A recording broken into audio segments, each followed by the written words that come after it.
एक फौजी पत्नी की जुबानी। मेरा नाम मनीषा है और मैं आपको मेरे पहले करवा चौथ की कहानी सुनाने जा रही हूँ। मेरे पति आर्मी में है और उन्होंने मुझे एक हफ्ते पहले ही फोन करके बोल दिया था कि इस बार करवा चौथ पर छुट्टी नहीं मिलेगी। करवा चौथ के एक दिन पहले मेरी सासू माँ ने मुझे सरगी का सामान दिया था, जिसमें से खाने की चीजें मैंने सुबह सुबह खा ली ताकि पूरे दिन खाली पेट शरीर को थोड़ा शक्ति मिलती रहे। करवा चौथ के दिन मेरा मूड अच्छा नहीं था क्योंकि मेरे पति ही मेरे साथ नहीं थे। शाम के वक्त मैं और मेरी सासू माँ पास के घर में करवे पूजा के लिए गए। जब हम पूजा के लिए आ रहे थे तो मेरा फोन बजा और मैंने देखा कि मेरे पति का फोन आया था। जब मैंने फोन उठाया तो मेरे पति ने मुझसे पूछा कि चाय पी ली है, तो मैंने कहा अभी नहीं, थोड़ी देर तक पीऊंगी। अभी मैं और मेरे पति बात ही कर रहे थे, तभी उनके फोन से किसी के चीखने की आवाज आई। मैंने तुरंत अपने पति से पूछा ये पीछे कैसी आवाज आ रही है, तो उन्होंने हड़बड़ाहट से कहा सुनो मैं फोन रख रहा हूँ, थोड़ी देर में करूँगा। बस ये कहकर मेरे पति ने फोन काट दिया। मैं तो जैसे घबरा गई, मेरे मन में बुरे ख्याल आने लगे थे क्योंकि मेरे पति ड्यूटी पर थे। मैं सोच रही थी कहीं आतंकवादियों के साथ मुठभेड़ ना हो गई हो। अब मेरा मन घबरा रहा था। मैंने सासू माँ को कुछ नहीं बताया, बस अपने पति के फोन का इंतजार करने लगी। मैं सहमी हुई सी घर की रसोई में चाय बना रही थी कि तभी मेरे पति का फोन आया। मैंने फोन उठाते ही कई प्रश्न पूछ डाले, क्या हुआ, वो कैसी आवाजें थी, अब ठीक तो हो? मेरे पति ने कोई जवाब नहीं दिया। फोन के पीछे खामोशी थी। मेरा दिल दहल गया। तभी फोन में आवाज आई, पीछे देखो। मैं कुछ समझ नहीं पाई। मैंने फिर पूछा अरे क्या हुआ? मेरे पति रसोई में मेरे पीछे खड़े थे और उन्होंने फिर कहा पीछे देखो। मैंने जब अपने पति को अपने पास देखा तो इतना जोर से गले लगाया कि पूछिए मत। वो मेरी जिंदगी का सबसे बड़ा खुशी का पल था। मैंने अपने पति से पूछा वो फोन में अजीब सी आवाज कैसी थी,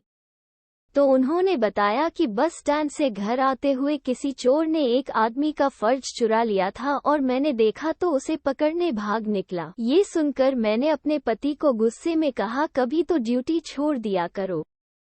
मैं तो डर गई थी। ये सुनकर मेरे पति ने कहा एक फौजी की ड्यूटी कभी खत्म नहीं होती, और यह सुनकर मुझे उन पर बहुत गर्व हुआ। मेरे पति को तो करवा चौथ के दिन छुट्टी मिल गई, लेकिन हजारों लाखों फौजियों को करवा चौथ के दिन छुट्टी नहीं मिलती है। ये लोग त्योहारों के दिन भी अपने देश की रक्षा करते हैं, जो कि बहुत सराहनीय बात है। जब मैं रात को अपने पति के साथ व्रत खोल रही थी तो मेरी खुशी का कोई ठिकाना नहीं था। मुझे ऐसा लग रहा था कि मैं दुनिया की सबसे खुशकिस्मत लड़की हूँ।